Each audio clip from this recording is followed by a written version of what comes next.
There is a topic I have been very apprehensive to even begin talking about that's become so miserable and filled with negativity. Star Wars has been a sour topic for quite some time now, to the point where being a fan of this franchise feels akin to being in a bitter toxic relationship, where the high points can be genuinely amazing, but the low points can have you wondering how, at the ripe old age of 22, you're already wondering how you've wasted your entire life trying to hold something together that's clearly had its time a long time ago. So, hey everyone, I'm Mingus. Let's talk. The Obi-Wan show kind of hurts me, but not in the way that you'd think. You see, when they originally announced that we'd be getting Ewan McGregor back to screens, I feel like we all imagined something similar to the tone of Logan or even Joker, in the sense that I thought we were going to get a character study where we were going to get to see a visual analysis of Obi-Wan in his state of grief and desolation. But I guess this wasn't a grand enough scale for what Disney Lucasfilm had in mind. They instead opted to try and tell us something that seems to be trying a little bit too hard to be Star Wars Episode 3.5, which I'm actually kind of okay with. I mean, I'm a Star Wars fan for God's sake. Ever since I first saw Revenge of the Sith, I've kind of envisioned the rematch between Ewan McGregor's Obi-Wan against Darth Vader that goes beyond two old men just waving sticks at each other. So to say my caveman brain wasn't satisfied when their lightsabers did eventually clash in the show, I actually wouldn't be lying. Sadly, something felt off about the entire sequence to me. The choreography and dialogue was fine, great even. The problem I have, which is actually something that can be extended to not just the rest of the show, but to a lot of the Disney Plus projects that have been coming out over the last few years. At times, Obi-Wan looks kind of cheap, which is a criticism I feel kind of bad making because so much of the show looks so good. It's annoying because I want to say part 1 was an excellent start, but I can't quite get past how ridiculous this introduction was. I don't like insulting people's genuine creative work, but I can't help but feel a disconnect, and my brain is being consciously reminded that this is indeed just a man wearing makeup and plastic prosthetics, projecting over-exaggerated theatrics. I don't just want to outright say this is bad acting and makeup, but to describe to you my stance on this character, I was elated when they killed him off, and then I was devastated when they brought him back. Some people's will to live is stronger than others, I guess. Now look, this video will probably have you thinking I hate this show, and I definitely wouldn't say that's the case. Funnily enough, there's actually a lot about this show I really like, but these isolated moments end up just being surrounded by needless fluff and filler. Take part 3 for example, which is literally just Ewan McGregor and a child walking around a North American desert, which eventually leads up to the underwhelming sequel to Revenge of the Sith that wasn't A New Hope to people who watch the movies in number order. I mean, yeah, when our characters go from bombastic acrobatic fights with laser swords to the old men with sticks joke I already made earlier, you can imagine my pleasant surprise to hear that we'd not only be getting an Obi-Wan miniseries, but we would also surprisingly be getting what has been marketed as the rematch of the century. I think at the very least, the show does actually deliver well on the idea of a story about Obi-Wan coming to realize what Anakin has become, and having to come face to face with that reality. That side of the show is pretty fantastic. I mean, you really do feel the grief and desolation in that first episode, and even in the second I feel like they really conveyed the shock he must be experiencing really well. And I very much like the old trope of having someone who's fallen from grace having to come back to the fight.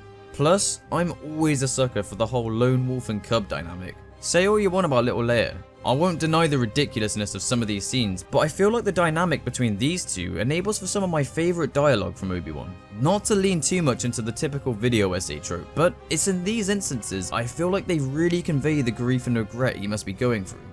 That's very much the story I was looking for here, getting to see how he was able to overcome that. And while this is definitely a version of that, I can't help but feel like what we have here is an extremely padded out, somewhat marvelized version. Now, before you hold your pitchforks at me, just bear with me for a second here. I don't think Obi-Wan suffers too much from the whole marvelization problem as much as some of the other recent Star Wars projects. Now, what exactly do I mean by marvelization? There came a point in recent Star Wars history when it became less about an overarching story tying everything together, and more about a case of throwing in recognizable characters for the sake of brand recognition. I think just about every Disney Star Wars project is guilty of this, and if they're not doing that, they're killing them off for the sake of subverting something. I'm sure you can guess what. The Book of Boba Fett literally ended up being the book of other Star Wars characters, with him being absent for literally 2 out of the 6 episodes, with the show deciding to feature only the small selection of The Mandalorian in cast, Black Chrysanthemum, Ahsoka Tano, Luke Skywalker, and they even threw in Cad Bane for some reason. It's safe to say the Book of Boba Fett really had us concerned. Now, does this show suffer the same symptoms? Well, I think in this particular instance, they were actually pretty upfront that we would be getting the likes of the Inquisitors, Darth Vader and Owen. What was actually a really pleasant surprise was when Jimmy Smits showed up, and you know what, I really don't mind little Leia that much. I do kind of find myself wishing that she was only a minor character as opposed to being around for literally the entire show, but I definitely do find myself mixed about where I stand here. The Obi-Wan show does feel kind of marvelized in the sense that I don't necessarily think that we needed these recognizable characters. Don't get me wrong, Jimmy Smits was a nice touch and I've got no complaints there, but I do feel like we could have had Obi-Wan's comeback story without needing to have all this drama with little Leia and the Inquisitors and the obvious Darth Vader inclusion. Again, not trying to judge the show for being something other than what I expected, but even when judging it for what it is, it still ends up being painfully mediocre. Let me just rapid fire a selection of nitpicks. You've got the goofy introduction to the Inquisitors, the dumbest bandits I've possibly ever seen, a Leia running away because of plot, Obi-Wan making absolutely no effort to hide his appearance, the show making no effort to make this feel like an alien planet, the Stormtrooper bitch slap, questionable editing, questionable CGI. Wait a second, he tries to walk out of the Inquisitor base hiding her under a fucking trench coat. I am not done. You have the ridiculously predictable Ex Machina. There's the fact that they're having an openly treasonous conversation while being surrounded by stormtroopers. Why the fuck didn't Vader just grab the other ship? Force grabbing ships out of the sky was so 6 seconds ago. I don't know if I've driven the point home well enough yet that there are a lot, and I mean a lot, of small little problems like these that really, when you isolate them, aren't that big of a deal. I mean, this is Star Wars. It's hardly a franchise that's been known for its cinematic excellence over the last 2 decades, but man, I thought we were gonna get Logan, but this feels more like the New Mutants, but maybe that's not a fair comparison. I mean, Jedi Fallen Order literally does this story, but better, where you've got the former Jedi who's fallen from grace, who's had to rise up and come face to face with the enemy that destroyed what they had before. Now, it is a loose comparison, but there is a surprising amount of things that Fallen Order is able to achieve so much more effectively than the Obi-Wan show. Just look at how much more imposing Vader comes across here than he does in these scenes. I'm not discrediting the performance, if it even is a performance. I really don't know how good that technology is getting these days. Now, even I'm starting to get the impression that I'm kind of being a little bit unfair to this show. Outside of the whole Grand Inquisitor predicament that I have, there's nothing else that I strongly dislike about the show. Not really. I guess the main problem I have is that I don't have any strong feelings about it. There's nothing I really hate about it, but in the same sense, there's also nothing I really love about it either. Sure, the cool Darth Vader scenes and the fun flashbacks do please the monkey brain, but when they're surrounded by so much filler, it really doesn't make for a rewatchable experience. I mean, be honest with me. How likely are you to watch these individual episodes again? Do you really see yourself sticking on parts 2 or 4 just for the enjoyment of it? I'm not trying to take anything away from you if you do, but to me, part 2 is just meandering around a city and part 4 is literally just a generic rescue mission. Even part 3 suffers pretty badly, but at least that's got the weirdly shot and edited rematch that at least gives it some entertainment value. Part 5 was actually a refreshing change of pace that was still unfortunately littered with contrivances, but one thing I will say I really enjoyed was having the flashback scenes work in tandem with what was happening with the plot. I thought that was pretty awesome. I don't know if I'm just falling for their nostalgia tricks, but I thought part 5 for the most part was actually really solid storytelling. Part 6 for me remains to be seen. I can only imagine the grand rematch where Vader inevitably loses with a heavy emotional subtext with scenes between Ewan and Hayden, and I can only imagine it will be pretty glorious. Or, it too will end up being an underwhelming mess like the rest of the show. But I think regardless of how this last episode actually turns out, after seeing this most recent one, I think I've definitely made my mind up about this whole situation. Obi-Wan Kenobi should have been a movie, called Kenobi. Yeah, we haven't addressed the awkward title. Shit stupid, but that's not important. Obi-Wan Kenobi should have been a movie, and the very fact that it instead had to be a padded out Disney Plus miniseries is exactly why it's ended up being this underwhelming, painfully mediocre mess. So, let's break this down then. My first point about this will be pacing. This show is paced in such a way where it feels like a dodgy roller coaster that hasn't been maintenance checked. Part 1 feels great. It's an amazing start. I mean, it's kind of slow, but it all works. Feels very movie-like, right? Then, part 2 slows things right down. A whole load of nothing for a little bit. Then we've got part 3, which is half an episode of nothing, followed by Revenge of the Sith part 2. Part 4 is back to more nothing, with maybe a minute and a half of real entertainment value. It makes me so sad that I'm talking about the goddamn Obi-Wan show like this. I mean, Ewan McGregor's done a fine enough job, and I feel like he's always in this tough situation of being a diamond in the rough with these things. Hayden's been great too, in fairness, with what little we've got to see of him.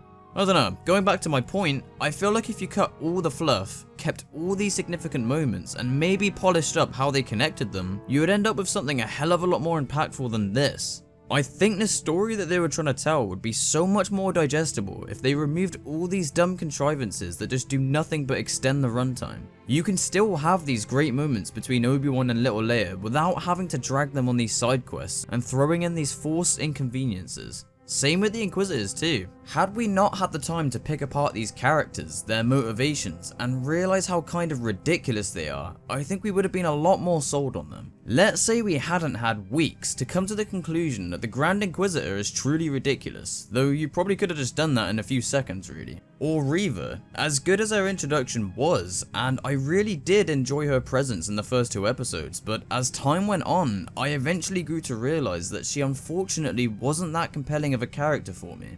I thought it was obviously implied that she was meant to be one of the young Jedi that we saw in the introduction, so when the show treated it like some big reveal, I yet again just found myself underwhelmed. Had this instead been told as a movie where we hadn't had all this time to speculate and come to these conclusions, I feel like it could have potentially been received a hell of a lot better than this. Now, this is very much conjecture and based on what ifs, but you can surely see what I'm getting at here. Parts 2 and 4 really did not need to be standalone episodes, and they definitely could have cut some stuff from part 3. The thing is, this should have been a cinematic moment. When seeing the long-awaited rematch between Darth Vader and Obi-Wan Kenobi, literal cinematic legends who haven't been on live-action screen together since 2005. And hell, we never even got to see Ewan's Obi-Wan ever get to face this version of Darth Vader. I should have been sat in the cinema celebrating this as a cinematic moment like I did with Rogue One and 2/3 of the sequels, not sat in bed at 8 o'clock in the morning while the fucking birds have just started chirping outside. It all just felt off, and to be honest, I can't help but feel like that if this perhaps was a movie, it might have also had the budget to make it actually look like one. I really hate to keep repeating myself, but man does this show look cheap at times. I feel like they really did Ewan and Hayden dirty here to an extent. I mean, the dude literally looks 40 in these flashbacks. In some frames he does look pretty passable, but in others I'm like, wow, they really held the budget with this one, didn't they? I know I am oversimplifying a complicated problem with what's seemingly an easy solution. I know it is easy for me to say that this story would look and feel better if it was presented in movie form, but you can surely see where I'm coming from. Now, would this being a movie necessarily fix all the problems? Well, kind of. There are some things about this show that I don't think could ever be saved without them just gutting them and starting from scratch. I really do think that this show suffers directly from it being a Disney Plus miniseries, and I call it that specifically for a reason. Pretty much just about every single show besides The Mandalorian seems to suffer the consequences of having a TV budget. Whether it's in the visuals, or whether other elements of the show's creation end up being rushed, I'm starting to really lose all faith in the future of these Disney Plus productions, unless they start allocating the time and budget that these shows need, and actually design shows to be told in the mediums that they've been released in. WandaVision was an amazing example of them doing it right. Same with Loki and even The Mandalorian, but with many of the rest, a lot of them really come across as if they've been structured like movies, with others not being structured like anything. I mean, Disney, what the fuck is this? It just all kind of feels a bit directionless. I mean, we're now hearing unofficial talks of a season 2, which is just fine, I guess. What makes me sad is that I have no real feelings about a possible season 2. If they're gonna take the character study approach and actually give us that Logan thing I keep referring to, then great, I guess. I just don't think I really care about Star Wars all that much anymore. But to be honest, I think that's a pretty negative way to round things off.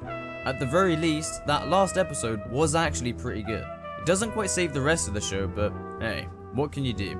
Give or take, it was just about everything we could have asked for. It's just a shame it took multiple weeks and several episodes of filler together. But thank you everybody. I've been Mingus. Hope you enjoyed me talking about my opinions on Star Wars. Who knows? If this video catches the traction I'm hoping it does, I might even share more Star Wars opinions.